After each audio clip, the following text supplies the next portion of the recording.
Avec notre expert Vipali du jour, Sylvain Cousin. Bonjour. Bonjour. Alors, comment se tenir à une décision? Comment réussir finalement ses objectifs? Évidemment, ça se passe dans la tête. En partie, oui. En partie. Oui, bien sûr. Les fameuses bonnes résolutions du début d'année. Alors, prendre une résolution, c'est bien. L'important, c'est de la tenir. Alors, il faut quand même, et c'est pas facile, il faut quand même un peu de bienveillance. Déjà, décider d'eux, c'est déjà un premier pas, c'est un engagement mental. Donc ça, c'est déjà plutôt pas mal. La difficulté, ça va être de transformer cette décision en une habitude, une récurrence. D'accord ? Donc, c'est ça. Alors, c'est pas facile, mais il y a quand même deux choses qu'il faut appréhender, qui sont assez intéressantes. La première chose, c'est de comprendre que, en fait, l'humain est un animal qui fonctionne pas tout à fait comme son cerveau voudrait qu'il fonctionne en termes de prise de décision. Il y a ce qu'on appelle le process IDEA, intention, décision, action. Et souvent, on l'a remarqué, quand on prend une décision, alors on va exclure tout de suite le côté A de action. La pensée dans l'action, c'est néfaste. À partir du moment où j'ai décidé et je me mets en action, j'arrête de penser. Pour une raison qui est très simple, c'est que si je me mets à penser pendant que j'agis au fait que, effectivement, est-ce que j'ai pris la bonne décision ou pas, psychologiquement, je me freine, je ne suis pas réellement en engagement, donc mes chances de réussite, elles diminuent. Donc ça, c'est déjà une première chose. La deuxième chose à comprendre, c'est que souvent, quand on décide de quelque chose, psychiquement, on reste coincé sur la décision. C'est-à-dire, en fait, la plus grosse partie de notre énergie psychique, mentale, qu'on va mobiliser, elle va rester sur je décide A, B ou C. D'accord ? On reste bloqué sur quel chemin je vais prendre. En gros, sur le comment. Le cerveau n'aime pas ça. Le cerveau, quelque part, s'en fout. Le cerveau, lui, il est en amont. Il est sur l'intention, sur le pourquoi. Et c'est ça qui est très important de comprendre. C'est-à-dire que décider pour décider, à la limite, la décision, c'est juste une conséquence. C'est la conséquence d'une intention. C'est-à-dire qu'il faut absolument porter tout mon mental, toute ma réflexion sur l'intention. C'est-à-dire, en fait, la réponse à une question qui est, à travers la décision que je vais prendre, peu importe, qu'est-ce que je veux réellement obtenir ?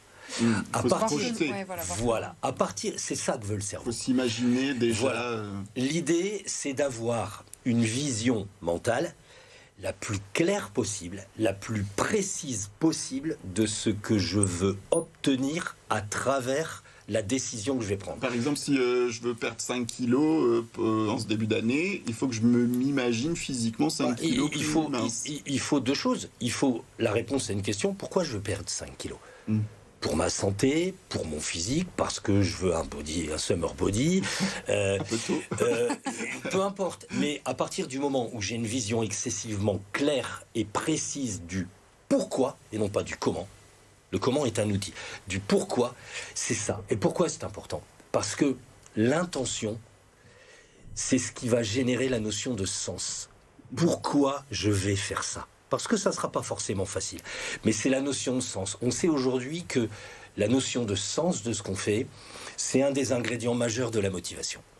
Et à partir du moment où j'entretiens ma motivation, quelque part, je me rends inarrêtable. C'est donc pas prendre des résolutions ou des décisions à la légère, c'est de réfléchir en fait. C'est dire pourquoi je fais ça. Faire un scan de ses besoins. Voilà, exactement. Et c'est cette motivation que je vais entretenir, une motivation intrinsèque. Je fais pas ça pour les autres, je fais ça pour moi et je sais pourquoi je le fais. C'est là où je me rends inarrêtable. Parce que ce qui me fait réussir, on le sait aujourd'hui, toutes les études sont faites, c'est pas d'être le plus fort, c'est pas d'être le plus puissant, c'est la récurrence. Mais celui qui gagne, c'est celui qui est capable de ne jamais s'arrêter. Mais on parle pour soi, on dit que c'est pour soi, mais est-ce que les autres peuvent jouer un rôle ? Ah, bien sûr. L'entourage. Oui, les autres vont apparaître comme un soutien. Si vous êtes constamment à dire je prends une bonne résolution, je fais ça, et que vous êtes entouré de gens qui vous disent ah oui mais, ça va être plus compliqué que si vous êtes entouré de gens qui vont dire ah oui et. Donc ça c'est quand même vachement intéressant. Donc se focaliser beaucoup plus sur l'intention, une vision hyper claire et précise de ce que je veux obtenir. Justement, parlant de l'entourage, moi j'avais tendance à penser que finalement faire un choix c'est pas difficile, c'est l'assumer qui est plus difficile derrière. Oui, c'est l'assumer, et l'assumer c'est savoir pourquoi je le fais. Et c'est ça, donc c'est cette notion de sens, d'intention. La deuxième chose, c'est comprendre que c'est pas facile. C'est pas facile de transformer une résolution en une habitude de vie. Pourquoi ? Parce que, quelque part, le cerveau ne mange que par petites bouchées. Sauf que quand on prend une résolution, on se dit, allez, ça y est, tac, terminé du jour au lendemain. C'est quasiment impossible. Il faut les énumérer tous les jours. Alors, le problème, c'est que le cerveau, si vous faites quelque chose et qui n'est pas forcément ce que vous voulez, d'accord ? Je mange trop, donc il faut que je perde du poids, etc. Vous le faites, votre cerveau, c'est pas ce que vous faites. Votre cerveau, simplement, il sait que quand vous le faites, il prend une dose d'ocytocine, de plaisir. Et ça, il en a envie. Donc, si vous lui coupez tout de suite sa dose d'ocytocine en disant « je passe de tout à rien », ça va pas. Ça va pas le faire, ça va être très compliqué.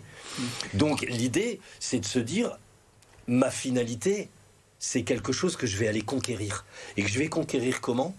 À travers des petits objectifs successifs qui vont me permettre de les transformer en habitude. Et donc des objectifs mesurés, Xavier disait par exemple, c'est un bon exemple, perdre 5 kilos. Il ne faut pas vouloir perdre 20 kilos tout de suite en fait. Enfin, voilà. Par étapes, et même si je veux perdre 5 kilos, ok, je peux avoir une démarche qui n'est pas la bonne, qui est de dire, ok, à partir de demain matin, terminé, je passe à 1500 calories. Ça ne va pas. Le cerveau va dire non. Non, parce que j'ai plus mon plaisir, ma dose d'ocytocine. Alors que si je me dis, je vais perdre 5 kilos, mais je vais y aller petit à petit, tiens, cette semaine, je vais supprimer ça, mais pas le reste, etc. Là, en fait, j'habitue, l'image c'est ça, c'est j'habitue mon cerveau à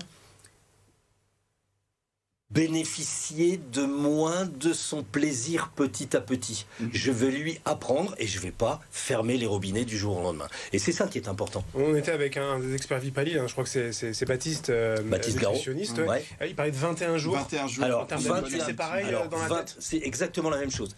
Au bout de 21 jours, j'éprouve pas de plaisir. Vous, comme démarrez le sport, vous dites, allez, ma bonne résolution, cette année, je fais du sport.